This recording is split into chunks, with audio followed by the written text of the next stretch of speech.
is the Practical Prayer Podcast live studio audience taping thing on New Thought Media Network. The live backstage taping thing. Yeah. Thing. Well, I can call it a thing. Ernest Holmes says that the universe is made of infinite stuff, so this can be a thing. I love it. When I first read that, I said, this is my guy. And he put stuff in quotes. Yeah, it makes sense to me. When he said stuff, I said, yes, this makes sense. I know what that means. I know what you're talking about. It's a whole bunch. It's like you can identify stuff, right? Yep. Yeah. So that was good. It just made me think about something that was just really, really pleasant. Back in the days of my self-study and just trying to make my way through this transition. And there's a lexicon for every space in life, every job, every whatever. And I'm trying to match the words and what the spirit mean here and what the spirit mean there. And it was just mind-boggling. And when I read the word stuff, I was just so tickled. It was like spirit said, look, I'll drop this word on you. You'll be all right with this one. You can find your way with stuff. It was so good. Yeah, because spirit and soul and law and God and law and all of that stuff all show up in Scripture somewhere. But I'm pretty sure stuff is nowhere in there. Pretty sure, because I went to the concordance, actually, because I thought I never saw this word before. But the part that made it so wonderful is that it took all of the really stiff formality, out of it, which, and I thought, okay, all right. It's not like I'm being, okay, stuff. Let's see. And it just made sense. I can't even explain how it made sense. But you know what? If people are really stuck in the formality of religion, that keeps you from understanding stuff or things. Yeah, I think it can. It can. Yeah. And I, a lot of times, go out of my way to not seem pious. Because if you make something seem somber and religious and like, okay, this is spiritual, then there's the built-in implication that everything else isn't. That if you go into the cathedral and kneel, that somehow it's more spiritual than being on the playground outside. And it's not. It's just not. Yeah. I wore a collar, and it's just what you wear. And it was what you do. And I always looked so completely formal, impeccably attired kind of deal.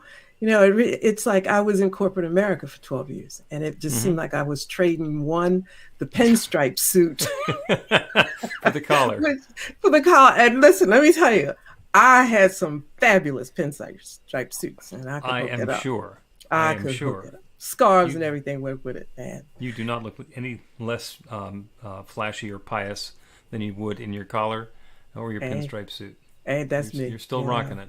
Hey, I wear rhinestone earrings, whatever. But you flip that over into the church, no disrespect, but you put this thing on, and I never thought anything about it.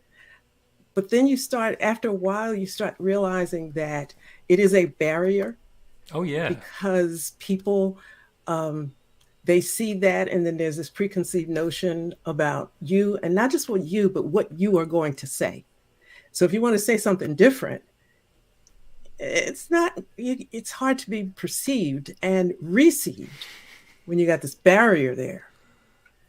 I'm going to get this. Are you recording this piece right here? Because this is really good. Yeah, no, this is on this is on New Thought Media Network, so you can always go back and YouTube it or Facebook it or FaceTube it or whatever that's going to be. I got it, yeah, because you know what, I said something deep. Maybe nobody else thinks about it, but for me, I thought, yeah, there's definitely a bumper there. There absolutely is, and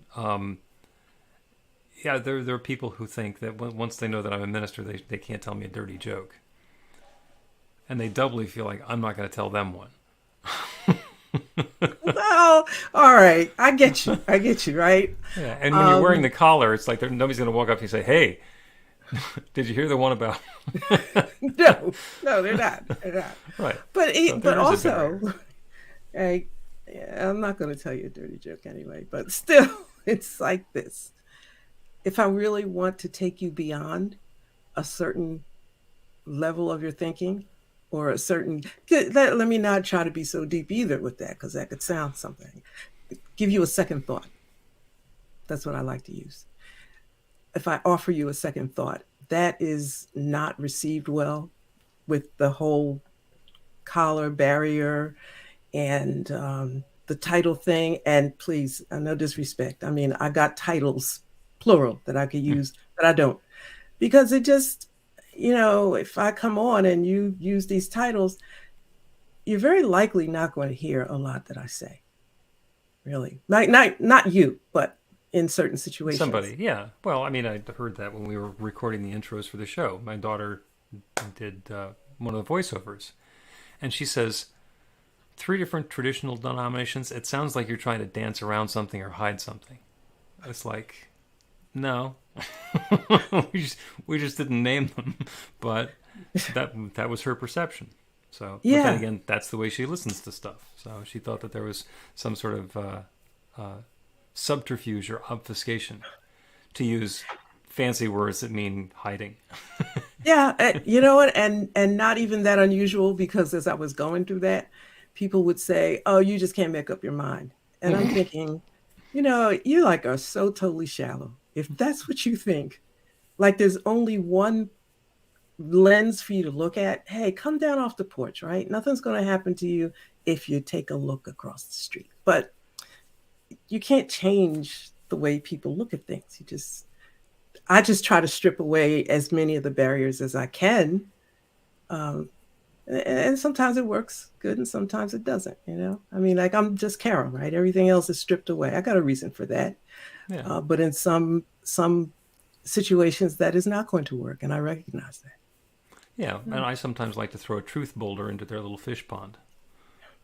Because, like, see what happens. Okay, I'm just throwing this in there. It's going to affect your pond. It doesn't affect me or the boulder. Yeah, yeah. And the fish will go, So, whoa.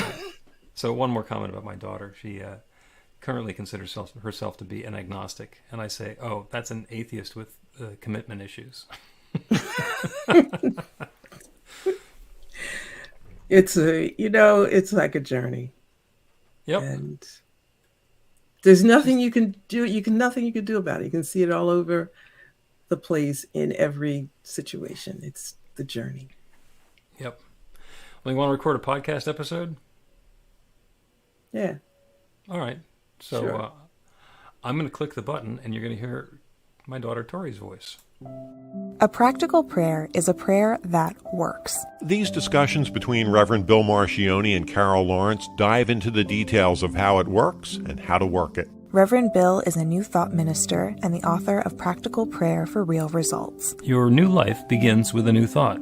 Carol Lawrence is on a spiritual quest, finding the New Thought teaching after decades on the pulpit in 3 different traditional denominations. I've got some questions. Together, they're exploring the philosophy and activities that come together from many of the world's religions to create the practical spirituality that is New Thought.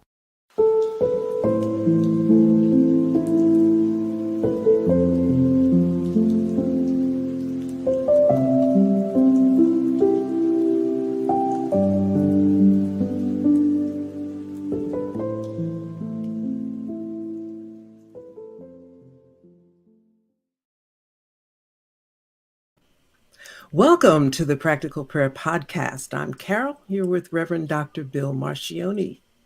And you want to get back to basics. Yeah. I think it's good to do that sometimes. Fundamentals. Not fundamentalism, but fundamentals.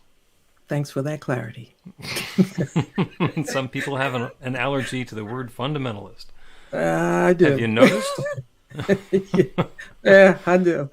Yeah, I wanted to get back to basics because there is New Thought is such a vast landscape, probably as any area is, but it's so much, and you can get so far out in your learning, especially if you're very serious, and maybe forget the basics. If you get them locked in, you can go out more confidently.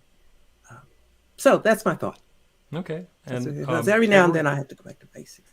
every religion and spiritual practice has whatever their basics are. Maybe it's 10 commandments. Maybe it's the 800 and whatever it is mitzvahs. Maybe it's, the whatever the rules are that we have to abide by, or the creed that we all have to believe. And I say have to believe. In New Thought in general, and specifically in the group that I'm leading, which is New Thought Philadelphia, we have whittled it down to one item in the creed. And it's not something that anybody has to believe.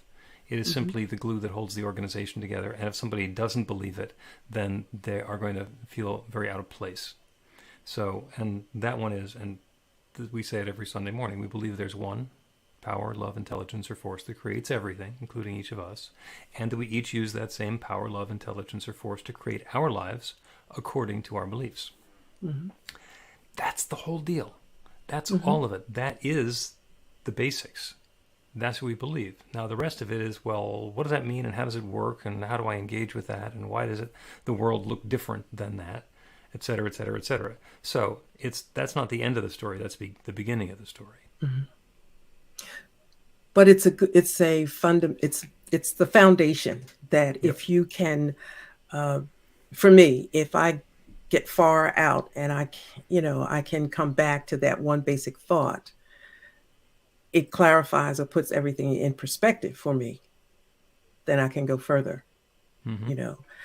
because learning about spirituality and what it means in your life and all this stuff.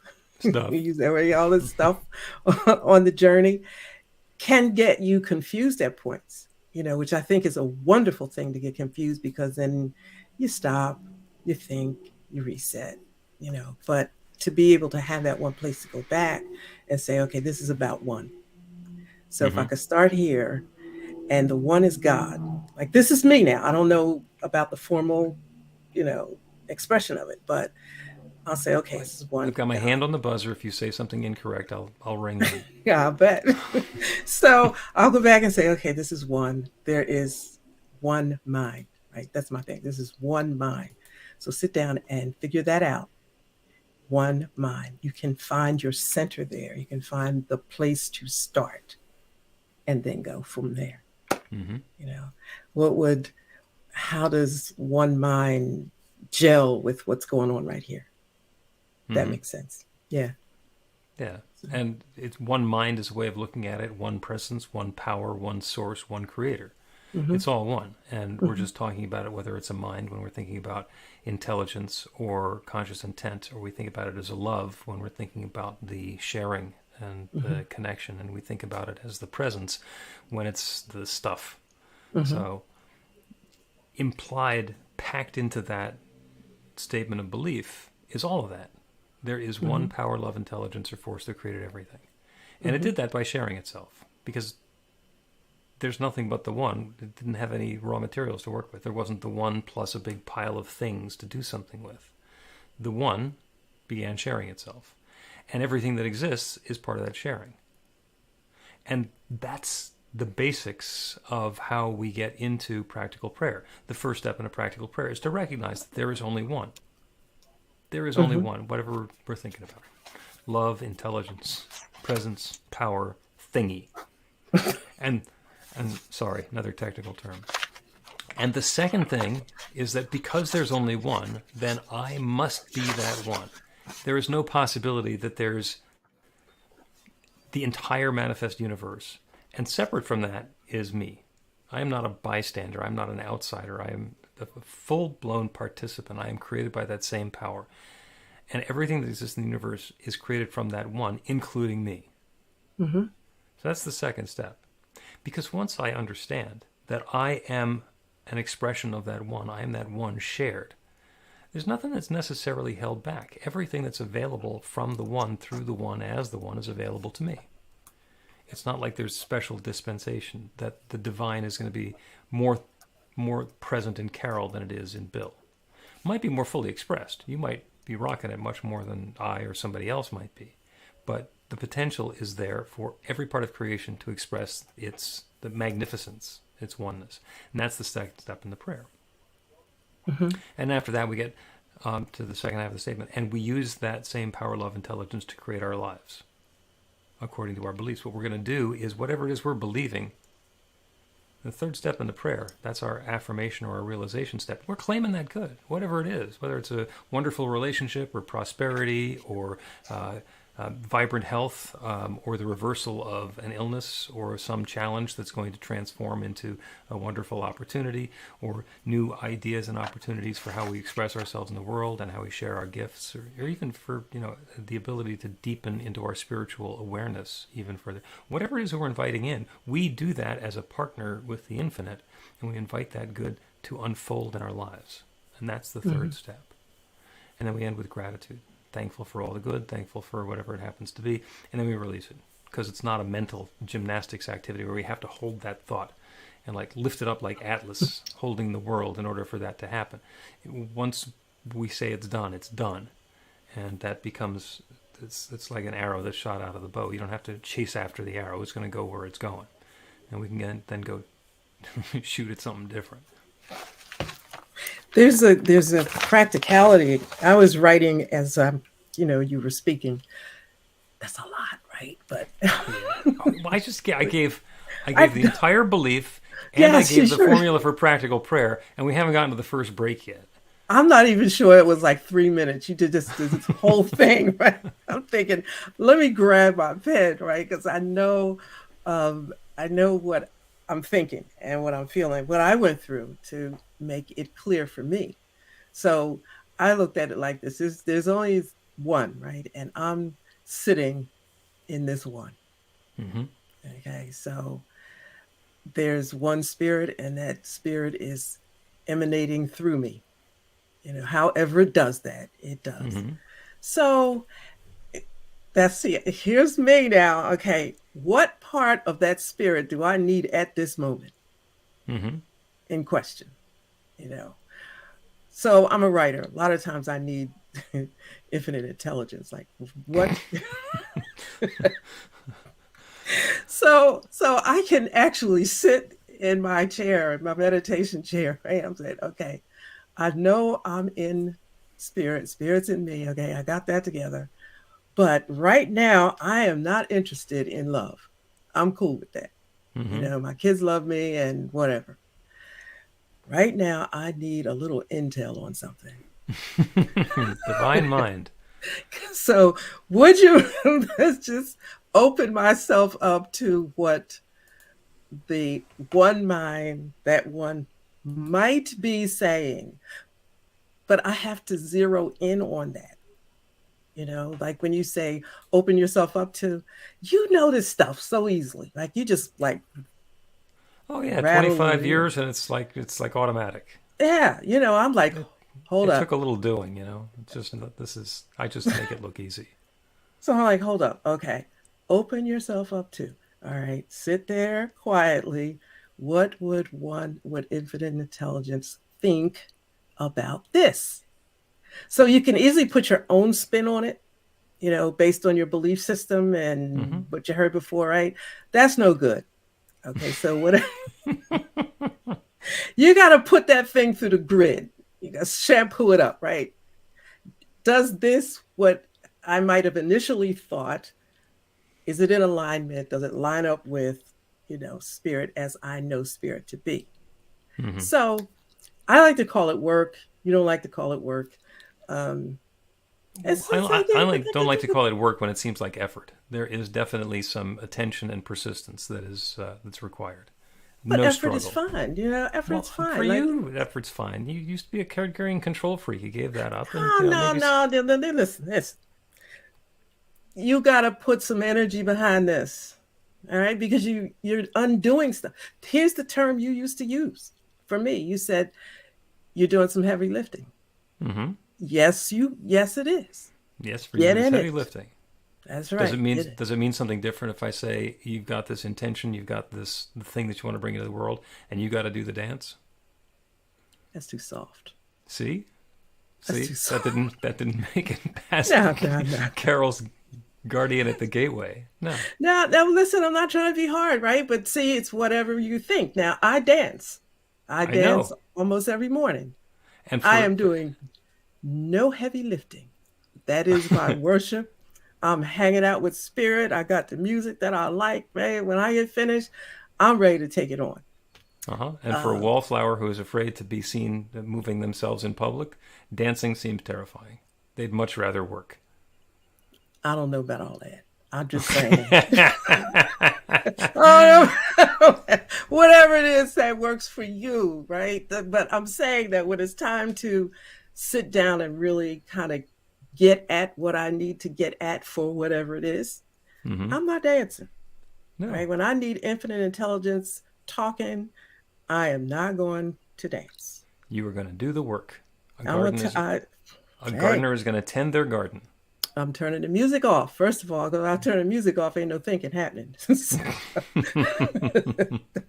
I know that much. You know yourself. But, yeah, well, I'm just trying to give people permission to be who they are. And this, first of all, you know what? We talked about this a little bit before. I'm not that hard. You know, I'm just saying, this is not. Okay. It could still be fun. And, you know, you got to put some energy into it. You know, magic. So there's the question as to what it is that the word could be changed from work that implies fun for whoever is listening. Let us take a break, and then we will come back to basics. See what I did there? Learn to put practical prayer to work in your life. The steps are simple to learn and let you begin to get real results to create the life of your dreams immediately. Reverend Bill Marchiony's widely acclaimed book, Practical Prayer for Real Results, gives you a clear summary of the New Thought principles behind practical prayer and the series of easy-to-understand steps found in the most effective prayers from religions and spiritual practices all over the world and throughout history. Practical prayer is not a replacement for your religion or practice. It's a technique to make the work you do in consciousness even more effective. The book includes 40 prayers on various topics that you can adapt as needed and use as your own. Practical Prayer for Real Results is available in paperback, Kindle, and audiobook on Amazon or at b-the-light.com. That's b-the-light.com.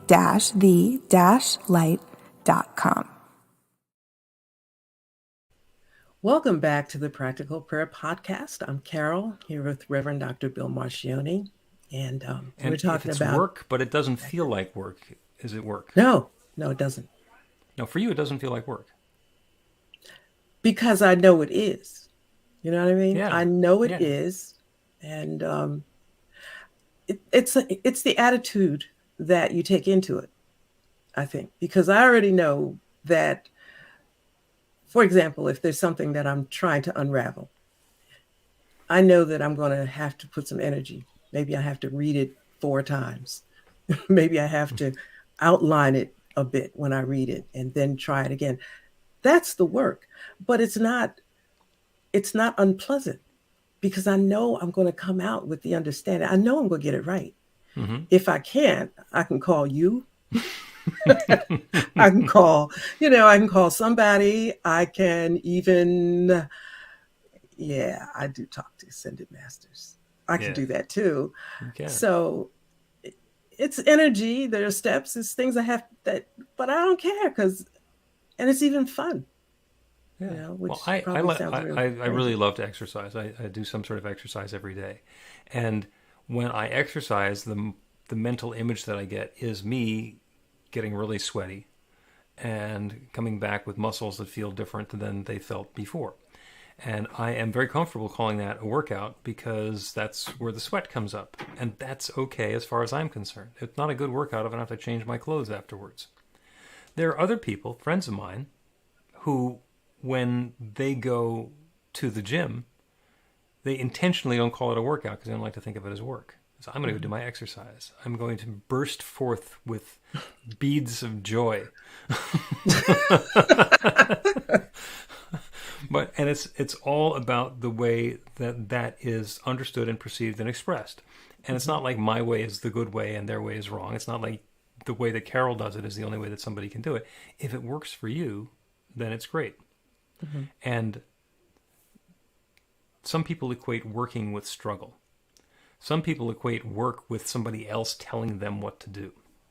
Like, oh, I go to work and my boss gives me this pile of crap that I have to attend to, and that's what I have to spend my day on. And if somebody comes in with some more work and they put it in my in basket, that means I have to do it even more quickly. I have to be better, faster, harder at my work in order to complete it by quitting time.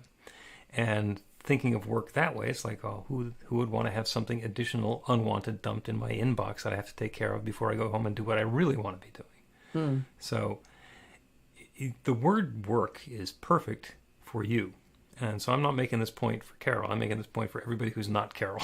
That if you don't like the thought of this being work, then think of it as being accomplishment in a way that involves success without the possibility or need for struggle. Yeah, you made me think about something that happened several years ago. So I was called to a Baptist church, and they have an installation ceremony and all of that. And, I've always been very blessed to have people that stick with me in whatever church that I have pastored in the past. So someone was on the program, and she was, getting up to make some remarks about me. And she said, "You're going to love her. She does blah, blah, blah. Now, she'll work the hell out of you." But, and if you can imagine, a great stillness went throughout the whole church, because even with her, because she didn't mean to say that, but that's what was there. And I'm looking, I thought, oh my God, is that what I do? Right. So I thought, well, how else you going to accomplish what you need to? Never will forget that. She and I laugh at that now, and she apologizes, but I guess that's how I come off. From the outside, that sounds to me like a Baptist exorcism. They're going to work the hell out of you. Is it going to work the hell out? No, I wasn't doing that. But yeah, I just figured, like, if you're going to get something done, you're going to have to put some work into it. But perhaps at some point, someone will write to me and tell me a better way to look at it. I think it's a perfect way of expressing it, and there are a lot of different ways to understand it. And one of my teachers would describe somebody sitting in the kitchen, at the kitchen table, and feeling thirsty, and being very, very thirsty, and then understanding that there's a water glass in front of them and there's a kitchen sink over there, and then understanding, oh, all the water that I need is available from the kitchen sink. Mm-hmm. But being unwilling to stand up and go turn the faucet on, and just sitting there in that thirst, getting more and more and more uncomfortable. So in the same sense, that's the work. Mm-hmm. Mm-hmm. The good is available. And it's not like there's only one glass full of water in the faucet. Taking a glass of water out of the faucet is not going to deplete anything. It's not going to keep somebody else somewhere else from getting a drink of water. It is the act of participating in opening the channel for the good that we're seeking, to let it fill the glass, which can then fill us, and then suddenly we're not somebody sitting in the kitchen being thirsty. We are this fully realized human being, and we can then put our attention on something else. Exactly. But until we stand up and go over to the sink and turn the faucet, we are stuck in the old way of experiencing life. Mm-hmm. Mm-hmm. So is that work? Oh, gosh, I have to go and turn the faucet on. It's like, well, it's not like you have to build the water tower or the aqueduct. You just have to turn on the faucet. Which I suppose, depending on who you are, where you're coming from, it could seem like a chore. Mm-hmm. But I tend to think of the end result with something. Now, let me not paint myself as wonderful here, because you picked a scenario that that separates me from others. You put me in the kitchen and you guys talk about fixing a meal. I hate work. To me, that is like digging ditches. So I will try to figure out any way I can get a meal without having to do the work to get it. But having said that, I've learned different ways to work that out too. But you do need to make an investment That's another way to put it. Yeah. Yeah. Because in the end, the benefit is mine. You know, I have and this is personal. I have a reason for this, and I'm willing to make the investment, whatever it is that I have within my reach to do that. Hmm. Um, but so I just look at it like that. Maybe that's too hard, but I do have fun though. I have fun with this work. Two quotes come to mind from this. One is from Ernest Holmes, who said that we can have anything that we want, but we pay for it in spiritual coin, Hmm. which means that we need to be ready to invest ourselves spiritually and in our whole selves, because spiritually means our belief system. If I believe that it's worth having and I believe that that's part of my life, then I am going to be also willing to commit myself to do the footwork that's required there. Hmm. And the second quote is from M. Scott Peck in A Road Less Traveled in the 70s. He came up with a great definition for love, which is as unfuzzy, unfluffy, hearts and flowers definition of love as you can find. He says, love is the will to extend oneself for the spiritual growth of oneself or another. Hmm. To extend oneself. Yes. So wherever it is that I'm now, whatever little comfort zone I'm sitting in now, in order for there to be spiritual growth for me or for somebody else who I'm loving on, I need to step beyond the comfort zone to do the work. So it's exactly the same thing that you're saying. Hmm. Yeah, it is. And I think sometimes maybe it makes it easier and you made it, you put that little extra in there. There's a benefit, there's a joy in it, you know, even though you have to extend yourself for the benefit of someone else. The benefit, once they see it, there's a joy that I feel because you had an aha moment.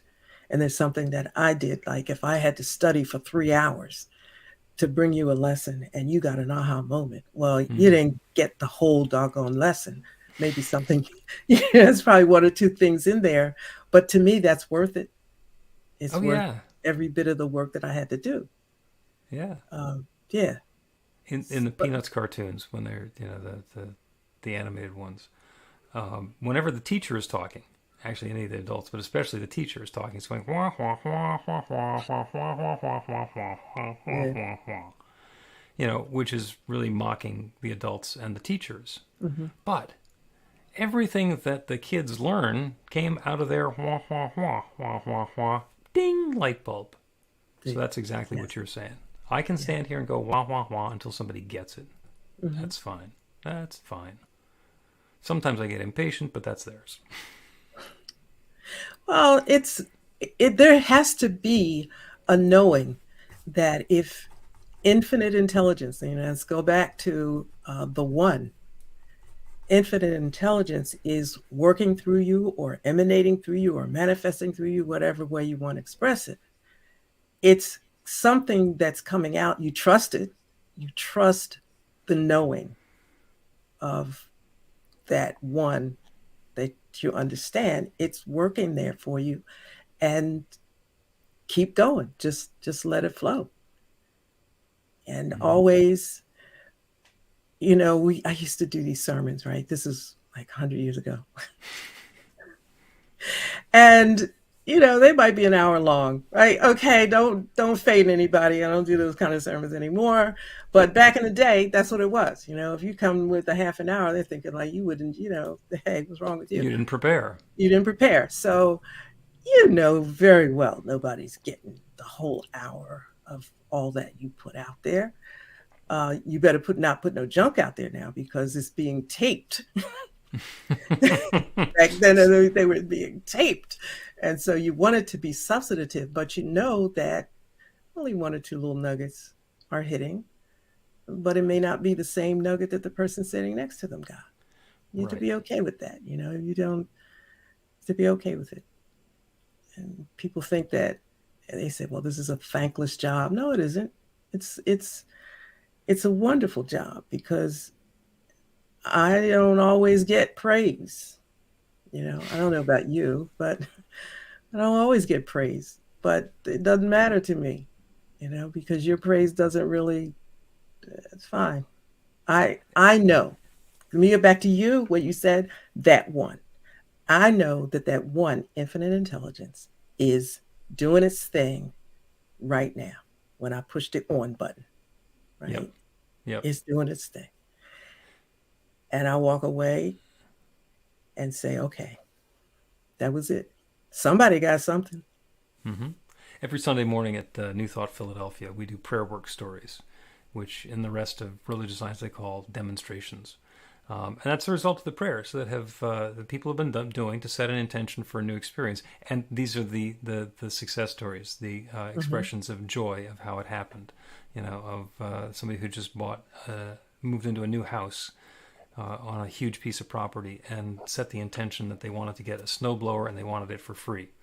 And the prayer work story is that happened. And there was like no surprise about it because this was somebody who often manifests exactly what they're looking for free. I love those stories. And as a practitioner, I do healing prayer for other people. I'll have a client, I'll work with them, and we'll do a prayer. And, it's a week or 3 weeks or 3 months later, I'll hear back from them. And they'll say, oh, here's the story about what happened. I've got in this wonderful relationship, and he's perfect, and I never thought that would be possible. Or I got this great job, and it pays, $15,000 more than I thought it was going to, and the boss is awesome. Or the diagnosis actually turned out to be something much more insignificant than we thought. Mm-hmm. And two things that happened. First of all, what a thrill that is, because that's the light bulb, that's the aha, that's where it actually came back and worked. The other part that sometimes it starts out feeling a little embarrassing for me is they tell me the story and I think, I've already heard this story. I think, oh, wait a second. I heard this story when I said the prayer. This was the intention that I set. This is just the echo coming back through their life. So, yeah, it's wonderful to be able to put that out, to, as you say, to do the work and then have the echo come back. We're going to take a break. And when we come back, we are going to do a practical prayer on investing our spiritual coin. You can put practical prayer to work in your life, and Reverend Bill Marchiony can help. He is offering an online class that teaches you to create your own practical prayer in 5 weekly 1-hour sessions. The final hour brings your practical prayer together, anchored in live original music by a notable New Thought musician. Practical prayer is based on the most effective prayers found in religions and spiritual practices all over the world. Use it to deepen ever more fully into the truth of your spiritual nature. It's the core of a transformational spiritual practice that's simple, even if it's not always easy. Reverend Bill is also available for private spiritual counseling prayer sessions. Together, you'll lean into the challenges you've experienced in life and explore the transformation that's possible through practical prayer. You'll uncover old, hidden beliefs and uproot them to make way for the life of your dreams. Everything you need to know is on the website at b-the-light.com. That's b-the-light.com. Welcome back to the Practical Prayer Podcast. I'm Carol, and this is Reverend Dr. Bill Marchiony. We're going to do some prayer. Okay. This whole program has been about back to basics, the fundamentals of our New Thought teaching and how we create our new experience. And this practical prayer is on investing our spiritual coin to create or invite or open the channel to that new experience that we're seeking. And it is an investment of our spiritual coin. It is going to take some doing for us to be able to create that new experience. And the key to that is that it's done unto us as we believe. And that means that the experience that we've been having up until now is it being done unto us as we believe. And so in order to get a new it to be showing up in our lives, we need to change our belief. And that is where we get to invest our spiritual coin. So for everybody who's listening to this prayer, it's going to show up differently for each of us because that transformation is different for each of us. We're each starting in a different place. We each have a different goal or something that we're seeking as a result of this transformation. But just bring that to mind. What is that change that we're looking for in life? Is it in relationships and our love and our romance, or our family or our community? Is it in our health and vitality and feeling of well-being and homeostasis, which is all the parts of our body working properly? Is it in our prosperity, in our financial affairs, in our experience of sufficiency or enoughness in the world? Is it the way that we're sharing our gifts and talents and skills and doing our work in the world to bring something new into being? It can even be about our spiritual awareness, about wanting to deepen more into that. In a lot of ways, that's even the easiest one, because it's really obvious that when we're investing spiritual coin there, it's going to be spiritual practice, letting go of what has been so we can open to something new. So whatever it is, take that into your awareness. And then, if it's safe to do so, close your eyes so you can turn away from those details, from those specifics, from that stuff that's been showing up in life up until now, and get a notion, get a sense, get an understanding of what that change is that is preferable to that. And again, this is going to be different for everybody who is listening to this prayer. Whatever area has been not fully satisfying up until now, there is something more, something better, something brighter, something richer, something sweeter that is available. And as we develop an understanding of what that is, we are able to identify that infinite creative power that creates everything, that one divine presence that shares itself as all of its creation, the one that has created the galaxies and the stars and the planets and everything here on planet Earth, every life, every idea, every experience, that one is sharing itself as its creation.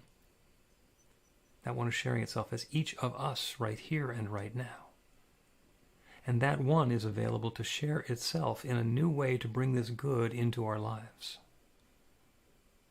So as we set the intention for that good to show up in our lives, we open ourselves up to the guidance. What is mine to do? What is mine next?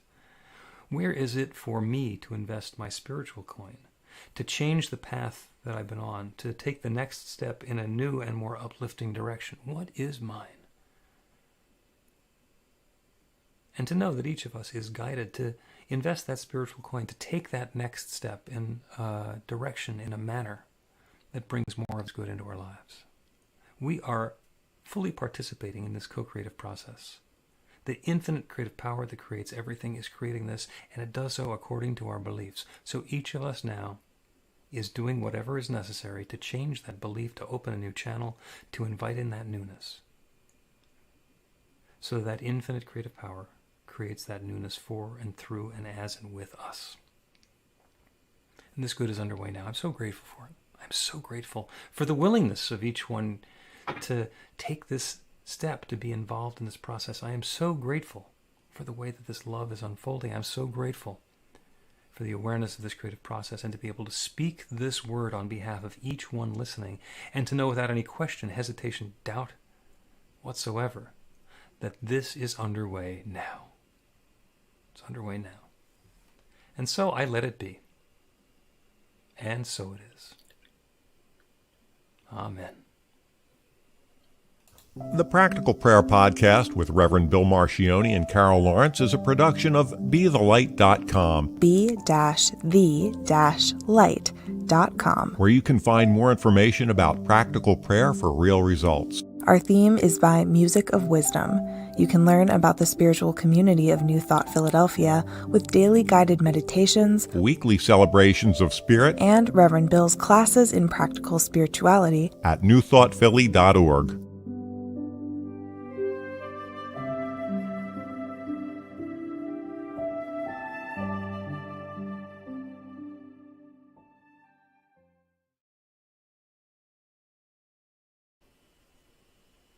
That was fun.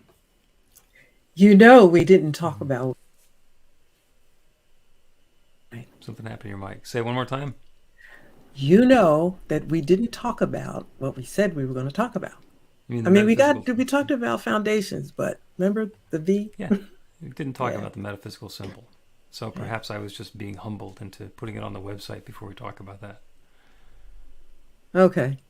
Yeah. The infinite spends a lot of time humbling me.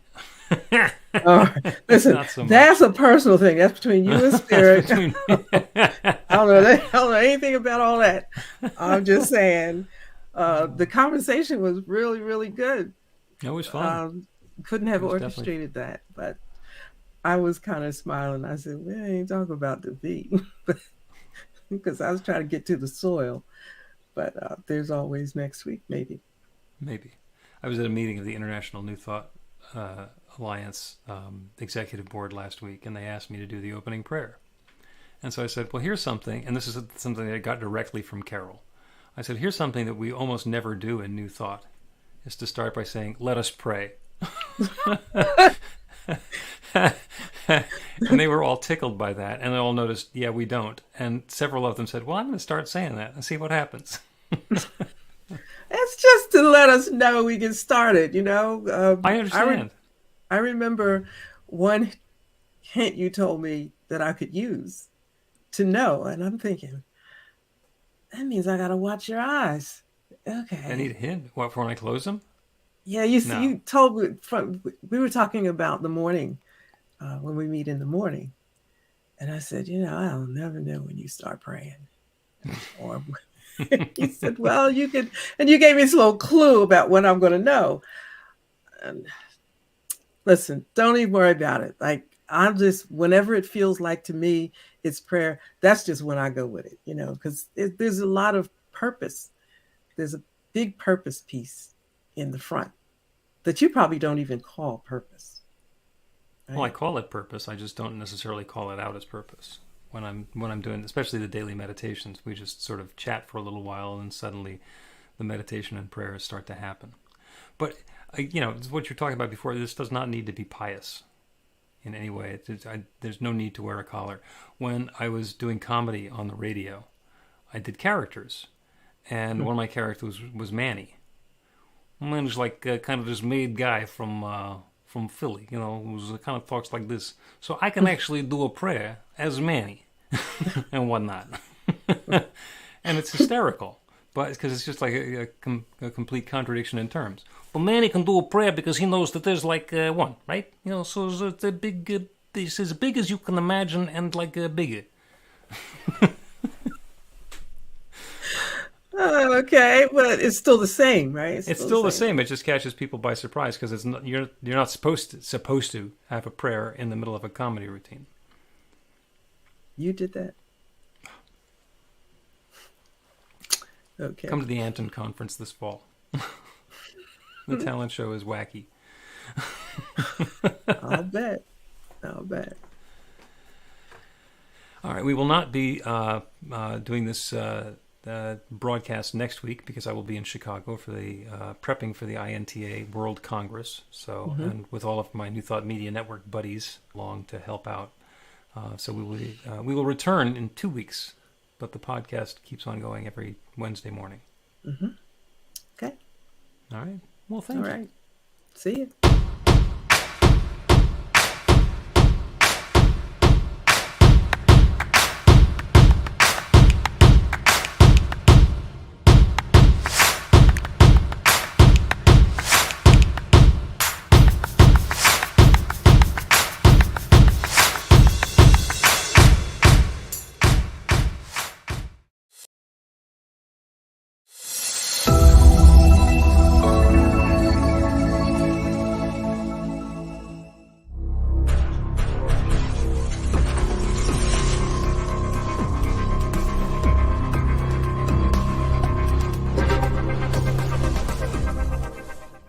New Thought Media Network.